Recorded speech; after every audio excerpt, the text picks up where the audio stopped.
បើសិនញីបងភ្លេចអាដឹកបើសិនញីលុកកាចងចាំបើសិនបេះដូងនៅខាងស្ដាំខាងឆ្វេងចំហទូទេ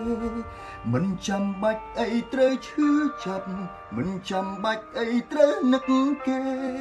នឹកមនុស្សម្នាក់ដែលធ្លាប់ក្បែរមនុស្សដែលធ្លាប់ឲ្យខ្ញុំយំធ្លាប់យំស្ទើរតែអស់ទឹកភ្នែកធ្លាប់ស្រែកសួរមេឃដែលធ្វើបាបខ្ញុំ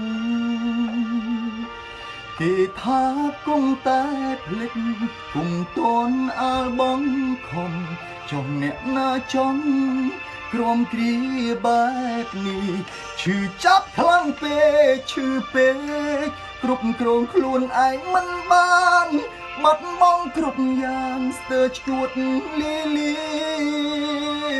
ខំខាំងរាងកាយងងឹតគ្មានគ្នាទ្រាំរួតទាំងវេទនាគ្មានអ្នកយល់ទេឈឺចាប់ខ្លាំងពេកយូរពេកសន្តិប្រែមិនសូវល្អ